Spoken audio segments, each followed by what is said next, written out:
दोस्तों नमस्ते। आप सब कैसे हैं? मैं आशा करता हूँ आप सब अच्छे होंगे। जैसा कि हम आरपीएससी कॉलेज व्याख्याता, स्कूल व्याख्याता, second grade teacher, DSSB, net, JRF आदि सभी के लिए हिंदी साहित्य का इतिहास पढ़ रहे थे, उसी श्रेणी में हम प्रश्न उत्तर श्रेणी में आगे के इतिहास को आपके लिए लेकर आए हैं। जो कि प्रश्न आपके लिए हम लेके आए हैं 100 तक हमारे पूरे हो गए थे, जिसमें हमने रासो साहित्य, रास साहित्य, सिद्ध साहित्य और नाथ साहित्य पढ़ लिया था। इन चारों साहित्यिक श्रेणी के अलावा एक स्वतंत्र साहित्य भी आदिकाल में आता है, जिसे अलग अलग विद्वानों ने अलग अलग नाम दिया है। उसी के तहत हम पढ़ेंगे आज प्रश्न संख्या 101 से 120 प्रश्न। ठीक है, तो चलते हैं दोस्तों हम हमारे आगे के प्रश्नों की तरफ। सभी के लिए इसमें लौकिक साहित्य देखिए आप, प्रश्न संख्या 101 है। प्रश्न संख्या 101, जिसमें प्रश्न संख्या 101 है कि आदिकाल में कुछ रचनाएं ऐसी प्राप्त होती हैं जिनमें रासो साहित्य, रास साहित्य, सिद्ध साहित्य और नाथ साहित्य, जिसमें एक तो है रासो साहित्य है दोस्तों, ठीक है, एक है रास साहित्य, रासो साहित्य, और एक है रास साहित्य। ये रास है, राज साहित्य, सिद्ध साहित्य, ठीक है, और जैन साहित्य, नाथ साहित्य। इनके अलावा एक रचना प्राप्त होती है। ऐसी रचनाओं को डॉक्टर नगेंद्र ने क्या नाम दिया है? उन्हें डॉक्टर नगेंद्र ने नाम दिया है आदिकालीन स्वतंत्र साहित्य। ये मोस्ट क्वेश्चन है दोस्तों, एग्जाम में पूछ लिया जाता है। आदिकाल में ऐसी रचनाएं जो रास साहित्य, रासो साहित्य, सिद्ध साहित्य और नाथ साहित्य चारों में शामिल नहीं है या चारों के लक्षण प्राप्त नहीं होते, तो वो किस श्रेणी में शामिल की गई है? तो वो आदिकालीन स्वतंत्र साहित्य में शामिल की गई है। और ये आदिकालीन स्वतंत्र साहित्य नाम किसने दिया है? डॉक्टर नगेंद्र ने दिया है। ठीक है, आगे इसमें थोड़ी सी हम व्याख्या और देख लेते हैं कि और किसने नाम दिया है। रामचंद्र शुक्ल ने ऐसी रचनाओं को आदिकाल की फुटकल रचनाओं श्रेणी में शामिल किया है। मतलब कि ऐसी रचनाएं जिनमें रास, रासो, सिद्ध और नाथ साहित्य के लक्षण प्राप्त नहीं होते, ऐसे साहित्य को डॉक्टर नगेंद्र ने तो क्या कहा है? आदिकालीन स्वतंत्र साहित्य कहा है डॉक्टर नगेंद्र ने तो दोस्तों। और रामचंद्र शुक्ल ने क्या कहा है? आदिकाल की फुटकल रचनाएं कहा है। ठीक है, ये दोनों दो प्रश्न हो गए एक में ही। ठीक है, प्रश्न संख्या 102 कि आचार्य रामचंद्र शुक्ल में केवल किसे मूल साहित्य माना है? रामचंद्र शुक्ल ने मूल साहित्य किसे माना है? इन चारों श्रेणियों में, जो कि रास साहित्य, रासो साहित्य, ठीक है, इन सभी श्रेणियों में केवल रामचंद्र शुक्ल ने जो मूल साहित्य माना है वो रासो साहित्य को माना है, जिसमें पृथ्वीराज रासो जैसी रचनाएं शामिल की गई है। परमल रासो, पृथ्वीराज रासो, ठीक है। व्याख्या इसमें कि जैन साहित्य, सिद्ध साहित्य और नाथ साहित्य को मूल साहित्य नहीं मानकर सांप्रदायिक शिक्षा मात्र कहकर पुकारा है। किसने? ठीक है, एक प्रश्न इस पे भी तैयार होता है कि 102 का प्रश्न तो ये बन गया है कि रामचंद्र शुक्ल ने केवल किस साहित्य को मूल साहित्य माना है? तो रासो साहित्य को माना है। तो इसके अलावा जो और साहित्य बचे हैं, जिसमें राज साहित्य या जैन साहित्य, ठीक है, जैन साहित्य या राज साहित्य, सिद्ध साहित्य और नाथ साहित्य, तो इसको किस श्रेणी में शामिल किया रामचंद्र शुक्ल ने? सांप्रदायिक शिक्षा मात्र कहकर पुकारा है। तो ये प्रश्न, एक और प्रश्न बनता है यहाँ पे कि आचार्य रामचंद्र शुक्ल ने सांप्रदायिक शिक्षा मात्र कहकर किस साहित्य को पुकारा है? तो जैन साहित्य को, सिद्ध और नाथ साहित्य, इन तीनों को उन्होंने मिलाकर क्या कहा? सांप्रदायिक शिक्षा मात्र कहा है। ठीक है दोस्तों, आगे जाइए 103 प्रश्न नंबर। तो इसमें क्या है? किस आलोचक ने रासो साहित्य, रास साहित्य या जैन साहित्य, सिद्ध साहित्य और नाथ साहित्य, सिद्ध साहित्य और नाथ साहित्य, इन चारों को ही आदिकालीन साहित्य में शामिल किया है? ऐसा आलोचक कौन है? जो हजारी प्रसाद द्विवेदी हैं ऐसे आलोचक। ठीक है, ऐसे आलोचक जिन्होंने रासो साहित्य, रास या जैन साहित्य, सिद्ध साहित्य और नाथ साहित्य चारों को ही आदिकालीन साहित्य में शामिल किया है, तो कौन है? आचार्य हजारी प्रसाद द्विवेदी है। ठीक है दोस्तों, आगे चलते हैं हम। अब प्रश्न संख्या 104, 103 तक यहाँ हो गए हैं, 104, ठीक है। अब जो कि आदि काल में हमने जो रचनाएं देखी हैं दोस्तों, जिसे हमने अलग अलग नाम से पुकारा है अलग अलग विद्वानों ने, तो उसमें क्या है कि 2 श्रेणियों में बांटा गया है इस साहित्य को, जो आदिकालीन स्वतंत्र साहित्य कहा है, जो आदिकालीन स्वतंत्र साहित्य कहा है डॉक्टर नगेंद्र ने, ठीक है। आदिकालीन फुटकल रचनाएं कहा है, रिपीट भी करते जाएंगे हम, फुटकल रचनाएं कहा है शुक्ल ने, ठीक है। इसको भी 2 श्रेणियों में बांटा गया है, ठीक है। उन 2 श्रेणियों में कौन कौन से में बांटा गया है, तो इसमें एक तो है लौकिक साहित्य, लौकिक पद्य साहित्य, ठीक है, और एक आएगा दूसरा लौकिक गद्य साहित्य, ठीक है। तो हम पहले लौकिक पद्य साहित्य के बारे में पढ़ेंगे कि लौकिक पद्य साहित्य में कौन कौन से प्रश्न हैं जो बहुत महत्वपूर्ण, हमारी परीक्षा की दृष्टि से बहुत महत्वपूर्ण है, ठीक है।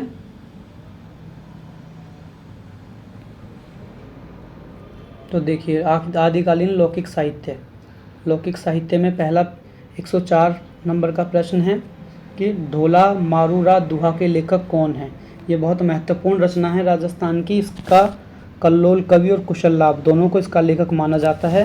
और क्यों माना जाता है, देखो नोट में मैंने लिखा भी कि आचार्य रामचंद्र शुक्ल के अनुसार 1473 ईस्वी में कल्लोल कवि के द्वारा रची गई थी यह रचना।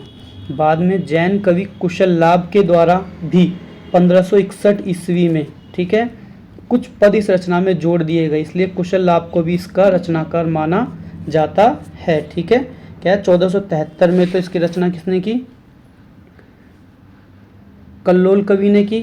1561 में इस रचना में कुछ और पद जोड़ दिए गए, ठीक है। कौन से कवि के द्वारा जोड़ दिए गए, जैन कवि कुशल लाभ द्वारा, ठीक है। तो इसलिए इसका जो रचनाकार है इन दोनों को ही माना जाता है, ठीक है दोस्तों।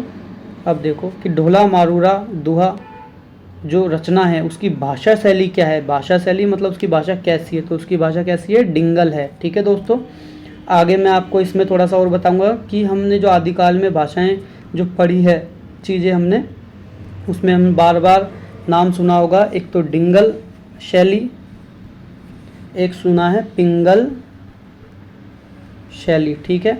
इन दोनों के बारे में भी हम जानेंगे कि डिंगल शैली तो क्या है और पिंगल शैली क्या है, ठीक है, ठीक है। तो हम आगे इसमें आपको बताएंगे कि डिंगल शैली और पिंगल शैली क्या चीज़ है, ठीक है।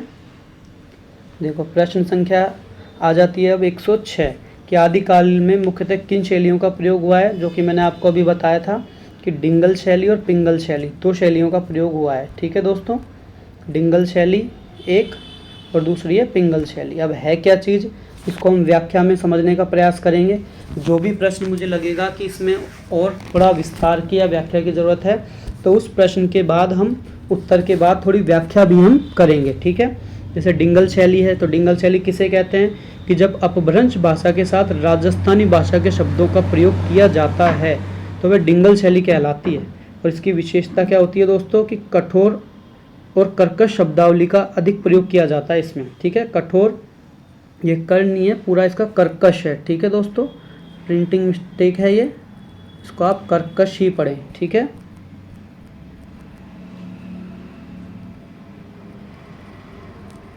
कठोर और कर्कश शब्दावली का प्रयोग किया जाता है। कठोर और कर्कश शब्दावली से मतलब है दोस्तों कि इसकी भाषा थोड़ी कठोरता लिए हुए रहती है, सरल भाषा नहीं रहती, ठीक है। इसमें थोड़ा एक तरह से हम कह सकते हैं कि कठोर शब्दों का प्रयोग किया जाता है, कठिन शब्दों का प्रयोग किया जाता है, ठीक है। शॉर्ट में याद करने के लिए मैंने इसमें लिख दिया है अपभ्रंश प्लस राजस्थानी, ठीक है।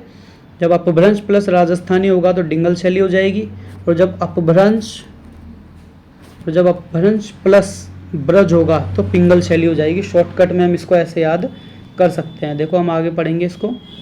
पिंगल शैली क्या है कि जब अपभ्रंश भाषा के साथ ब्रज भाषा के शब्दों का प्रयोग किया जाता है तो पिंगल शैली कहलाती है। इसमें इसकी शब्दावली कैसी होती है, कोमलकांत पदावली लिए होती है, ठीक है। मतलब इसमें जिन शब्दों का प्रयोग किया जाता है वो सरल शब्द होते हैं, सरस होते हैं, जिनका अर्थ हमें तुरंत समझ में आ जाता है, ठीक है दोस्तों। तो ये बहुत ही अच्छे तरीके से मैंने आपको समझाने का प्रयास किया है, ठीक है, डिंगल और पिंगल का। तो जब अपभ्रंश प्लस राजस्थानी का प्रयोग होगा तो क्या हो जाएगा, डिंगल शैली हो जाएगी। ठीक है। और जब अपभ्रंश प्लस ब्रज होगी तो कौन सी शैली हो जाएगी दोस्तों, तो हो जाएगी पिंगल शैली। ठीक है। मैंने बहुत ही छोटे शब्दों में आपको इसको समझाने का प्रयास किया है और मैं आशा करता हूँ कि आप सभी को ये समझ आ गया होगा। ठीक है। तो आगे चलते हैं प्रश्न नंबर 107 पर कि ढोला मारूरा दुहा रचना के पदों का संपादन किसने किया। ठीक है। तो इस रचना के पदों का संपादन किसने किया, इसके बारे में देखिए कि 1934 में किया गया। एक तो बहुत महत्वपूर्ण बात है सन इसका कि कब इसके पदों का संपादन किया गया, तो 1934 में किया गया। ठीक है। इस रचना के पदों का संपादन नागरी प्रचारणी सभा काशी के द्वारा किया गया। ठीक है। और इसके संपादन में 3 महत्वपूर्ण व्यक्तियों का योगदान रहा, 3 महत्वपूर्ण विद्वानों का योगदान रहा, जिनके योगदान से नागरी प्रचारणी सभा काशी में के द्वारा इसका संपादन कराया गया। तो उसमें पहला व्यक्ति कौन था, राम सिंह थे। दूसरा व्यक्ति कौन था, सूर्यकर्ण पारिक था। और तीसरा नरोत्तम स्वामी था। ठीक है दोस्तों। तो क्या है इसका अर्थ कि ढोला मारूरा दुहा के पदों का संपादन 1934 में किया गया। किसके द्वारा किया गया, नागरी प्रचारणी सभा काशी के द्वारा किया गया। और किन विद्वानों का महत्वपूर्ण योगदान रहा, पहला रहा राम सिंह का। ठीक है। पहला रहा राम सिंह का, दूसरा रहा सूर्यकर्ण पारिक का। ठीक है। और तीसरा रहा नरोत्तम स्वामी का। ठीक है दोस्तों। तो इसको बहुत ही महत्वपूर्ण प्रश्न है, इसको हम अभी अच्छी तरह याद कर लें। ये कई बार एग्ज़ाम में पूछा भी गया है और आगे भी पूछा जाएगा। ये रचना पूरी ही महत्वपूर्ण है, ढोला मारूरा दुहा। ठीक है दोस्तों। तो इस रचना को आप बहुत अच्छी तरह देख लें और इसीलिए मैंने इस रचना पर अधिकतर प्रश्न बनाने का प्रयास किया है, जिससे कि आपको समझ आ जाए। ठीक है। तो कौन से थे 3 लोग, राम सिंह थे पहला, दूसरा सूर्यकर्ण पारिक थे, तीसरा नरोत्तम स्वामी थे। 1934 में इस रचना का संपादन किया गया। ठीक है। प्रश्न नंबर 108 कि ढोला मारूरा दुहा रचना में जो नायक नायिका कौन है, ये प्रश्न भी पूछा जाता है जब हम रासो इस साहित्य की बात करते हैं। तो इसमें नायक तो कौन है कि जयपुर के कछुआ वंश के शासक राजा नल का पुत्र है राजकुमार ढोला। इस रचना का नाम ढोला मारूरा क्यों रखा गया, इसमें यही बात छुपी है, क्योंकि जो इसका नायक है वो उसका नाम क्या है, ढोला है। और वो कौन है, राजा नल का पुत्र है, कछुआ राजवंश के शासक थे जयपुर के उनका। ठीक है। और नायिका कौन है, पूगल, बीकानेर की एक रियासत थी पूगल, उसके राजा पिंगल की पुत्री है राजकुमारी मारवाणी। ठीक है। इस मारवाणी के नाम पर इसको क्या किया गया, ढोला मारूरा दुहा। मतलब ढोला ढोला है और मारू यानी मारवाणी है, इसके दोहे हैं। इन दोनों के प्रेम प्रसंग का इसमें वर्णन किया गया है, बहुत ही श्रृंगारिक रूप से, बहुत ही अच्छे रूप से। जब आप इस रचना को कभी विस्तार से पढ़ेंगे तो आप देखना कितना आनंद आता है इस रचना को पढ़ने में आपको। ठीक है। अब थोड़ा सा इसमें सहनायिका हो रहा है। सहनायिका कौन है, मालवा की राजकुमारी मालवणी इसकी सहनायिका है। ठीक है। ये भी पूछ लिया जाता है कि ढोला मारूरा दुहा में सहनायिका कौन है, तो मालवा की राजकुमारी कौन है, मालवणी इसकी सहनायिका है। ठीक है। अगला प्रश्न है 109 कि ढोला मारूरा दुहा काव्य किस श्रेणी में आता है। ठीक है। तो प्रेम गाथात्मक काव्य श्रेणी में आता है, मतलब प्रेम काव्य है ये। इसमें मारवाणी और ढोला दोनों के प्रेम का वर्णन किया गया है। ठीक है। आगे इसमें देखो नोट, महत्वपूर्ण चीज है कि मूल रूप से दोहों में मिलता है। तो इसका जो पूरा रूप है वो किसमें है, इसका मूल रूप दोहों में ही मिलता है। ठीक है। दोहा, जो कि हम इसको पढ़ेंगे बाद में जब हम थोड़ा काव्यशास्त्र पढ़ेंगे, जबकि दोहा इसके अलावा सेवैया, कवित्त, हरिगीतिका, गीतिका ये छंद में आते हैं कि कौन से छंद हैं, दोहा में इसका वर्णन मिलता है। ठीक है। तो दोहे भी कैसे हैं, श्रृंगार रस से परिपूर्ण हैं। श्रृंगार अपने आप ही दोस्तों, जहाँ पर हम प्रेम की बात करेंगे ना, कि किसी भी काव्य को अगर हम प्रेम की श्रेणी में दे देते हैं तो प्रेम का मतलब क्या हो जाता है, प्रेम गाथात्मक का। तो वहाँ पर कौन सा श्रृंगार होगा, हमेशा वहाँ पर हमेशा ये कंपलसरी है कि वहाँ पे श्रृंगार रस का वर्णन किया जाएगा। ठीक है। श्रृंगार रस के अलावा कोई से भी रस का उसमें वर्णन नहीं किया जाता। ठीक है, अब हम आगे देखते हैं। देखो दोस्तों, प्रश्न नंबर 110, ढोला मारूरा दोहा में श्रृंगार रस की जो परंपरा आरंभ हुई आगे चलकर बिहारी के काव्य में देखी जा सकती है। कहने का क्या है कि ढोला मारूरा दोहा में जो रस श्रृंगार रस की जो परंपरा आरंभ हुई ना, वो आगे कहाँ पर देखी जा सकती है? बिहारी के काव्य में। बिहारी रत्नाकर नाम से जो बिहारी ने रचना की, इन्होंने अपने दोहे दिए। तो इन दोनों में अंतर क्या है? यहाँ पर क्या पूछ रहा है प्रश्न कि इन दोनों में अंतर क्या है। ठीक है, तो इन दोनों में अंतर है दोस्तों, बहुत ही महत्वपूर्ण प्रश्न है ये भी, कई बार एग्जाम में पूछ लिया जाता है कि मारवाणी के संयोग और वियोग श्रृंगार में भाव पक्ष की प्रधानता है। मतलब कि ढोला मारूरा जो रचना है उसमें किस पक्ष की प्रधानता है? भाव पक्ष की, भावना ज़्यादा है उसमें। ठीक है, भावों का जो रूपण है, भावों का जो प्रत्यक्षीकरण है वो ज़्यादा है, इसलिए मारवाणी अर्थात पुगल देश की जो राजकुमारी थी मारवाणी, उसके संयोग और वियोग मतलब मिलना और बिछड़ना दोनों का वर्णन है। और किस रूप में है? श्रृंगार में भाव पक्ष की प्रधानता है, जबकि बिहारी के दोहों में क्या है? संयोग और वियोग में, नायिका के संयोग और वियोग में कला पक्ष की प्रधानता है। ठीक है, ठीक है दोस्तों, तो इसमें तो क्या है? भाव पक्ष की प्रधानता है, और जो बिहारी के दोहे हैं उसमें कौन है? कला पक्ष की प्रधानता है। ठीक है, आगे देखते हैं। बिहारी के दोहों के लिए कहा जाता है दोस्तों कि देखन में धीर छोटे लगे घाव करे गंभीर। मतलब इन्होंने बहुत ही छोटे छोटे दोहों में बहुत बड़ी और बहुत महत्वपूर्ण बात कही है। ठीक है, आगे हम देखते हैं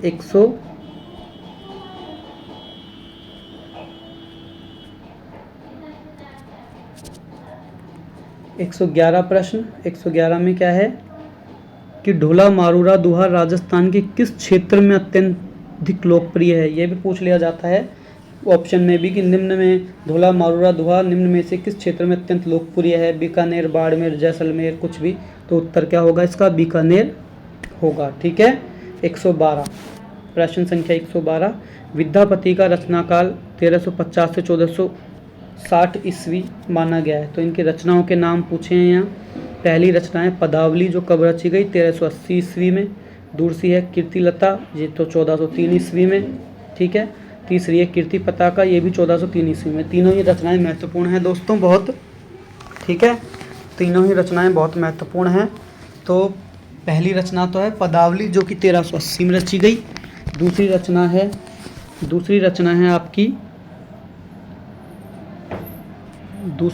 है आपकी कीर्तिलता, जो कि 1403 में, और कीर्ति पताका ये भी 1403 में रची गई। ठीक है, विद्यापति के अन्य नाम बताइए, अगला प्रश्न है 113 नंबर का।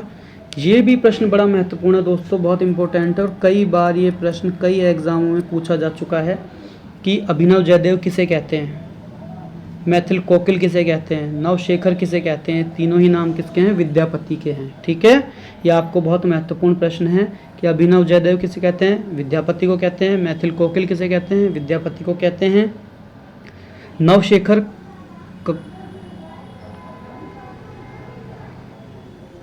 किसे कहते हैं? कवि नवशेखर, तो ये भी विद्यापति को हम कहते हैं। ठीक है, अगला प्रश्न है कि हिंदी में कृष्ण को काव्य का विषय बनाने का श्रेय किसे जाता है?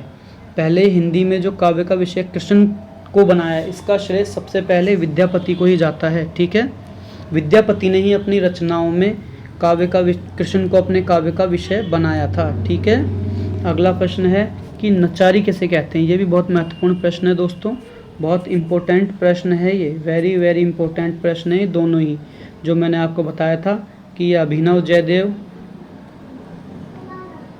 ठीक है, मैथिल कोकिल और नवकवि शेखर, ये तीनों किसके नाम हैं? विद्यापति के नाम हैं। ठीक है, अगला प्रश्न, नचारी किसे कहते हैं? तो नचारी कि विद्यापति द्वारा भगवान शिव की भक्ति में रचे गए पद जो नृत्य के साथ गाए जाते हैं उन्हें नचारी कहते हैं। ठीक है, तो क्या है कि विद्यापति के द्वारा जो भगवान शिव की भक्ति के लिए पद रचे गए हैं ना, पद रचे गए हैं, उन्हें जब नृत्य के साथ गाया जाता है, ठीक है, तो उसे क्या कहते हैं? हम नचारी कहते हैं। ठीक है, तो कहने का क्या अर्थ हुआ कि पदों को गाना है प्लस नृत्य है, प्लस क्या है? नृत्य है, तो उसे हम क्या कह देंगे? नचारी कह देंगे। ठीक है, ठीक है दोस्तों, एकदम याद हो गया होगा आपको कि नचारी किसे कहते हैं। तो नचारी कि जब शिव की भक्ति में, एक बार आप देख लो, शिव की भक्ति के लिए जो पद विद्यापति ने रचे, जब उन्हें नृत्य के साथ गाया जाता है, जब उन्हें नृत्य के साथ गाया जाता है तो क्या कहलाता है वो, नचारी कहलाता है। ठीक है, आगे देख लो प्रश्न संख्या 116 कि पदावली की भाषा कौन सी है। तो मैथिली भाषा में रची गई है पदावली।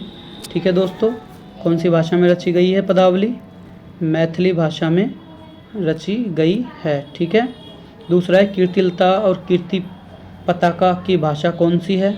तो कीर्तिलता और कीर्ति पताका की भाषा है अवहट्ट भाषा में रची गई है। ठीक है, विद्यापति को अभिनव जयदेव क्यों कहते हैं, ये भी पूछ लिया जाता है। हमने ये तो पूछ लिया मैथिली कोकिल क्यों कहते हैं, क्योंकि उन्होंने मैथिली भाषा में पदों की रचना की पदावली में। ठीक है, कीर्तिलता में अवहट्ट भाषा में की। फिर कई बार पूछ लिया जाता है कि क्या नाम से, ये जो अभिनव जयदेव क्यों कहते हैं इनको। ठीक है, तो अभिनव जयदेव क्यों कहते हैं कि विद्यापति की पदावली रचना जयदेव द्वारा रचित गीत गोविंद के अनुसरण पर आधारित है। दोस्तों, गीत गोविंद के अनुकरण पर आधारित है। गीत गोविंद के क्या पर आधारित है, अनुकरण पर आधारित है, और इसलिए इसे अभिनव जयदेव कहते हैं। ठीक है, कि जो इनकी रचना है पदावली, ये गीत जयदेव द्वारा रचित उन गीत गोविंद पर आधारित है। ठीक है, जयदेव द्वारा रचित गीत गोविंद पर आधारित है, उनकी रचनाओं का अनुकरण करके ये पद रचे गए हैं। ठीक है, इसलिए इन्हें अभिनव जयदेव कहा जाता है। ठीक है, प्रश्न नंबर 119 है दोस्तों कि जयचंद्र प्रकाश किसकी रचना है। तो भट्ट केदार की रचना है। जयचंद्र प्रकाश के रचयिता कौन है, भट्ट केदार है। ये प्रश्न भी आरपीएससी में पूछा गया है कई बार। ठीक है, नेट में भी पूछा गया है ये प्रश्न। ठीक है दोस्तों, नेट में भी पूछा गया है ये प्रश्न। अगला प्रश्न है कि जय मयंक जस चंद्रिका, ये थोड़ा प्रिंटिंग मिस्टेक है दोस्तों, इसको आप देख लें, सही कर लें। अगर आप नोट्स बना रहे हैं तो इसको एकदम सही कर लें कि ये प्रिंटिंग मिस्टेक है थोड़ी सी।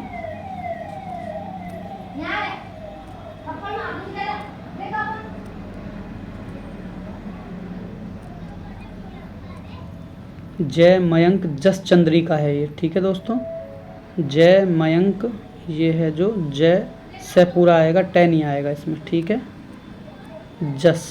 ठीक है, तो जय मयंक जस चंद्रिका रचना है ये 1186 में रची गई मधुकर कवि द्वारा। ठीक है, किसके द्वारा रची गई, मधुकर कवि द्वारा रची गई है। ये इसका नाम है जय मयंक जस चंद्रिका। कब रची गई, 1186 ईस्वी में। ठीक है, 1186 ईस्वी में रची गई है, और इसके रचनाकार कौन है, मधुकर कवि इसके रचनाकार हैं। ठीक है, ठीक है दोस्तों, मैंने आपको 120 प्रश्नों का जो संकलन दिया है वो बहुत ही इम्पोर्टेंट और अच्छा है।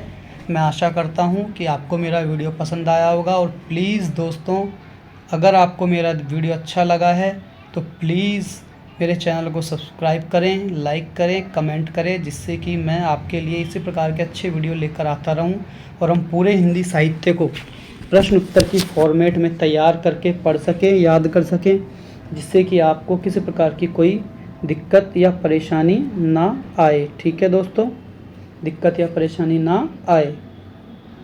आगे के प्रश्न लेके हम बहुत जल्द हाजिर होंगे, जिसमें कि लगभग हम आदिकाल को ख़त्म करने की ओर हैं, समाप्त करने की ओर हैं। थैंक यू दोस्तों, बहुत बहुत धन्यवाद आपका। नमस्ते।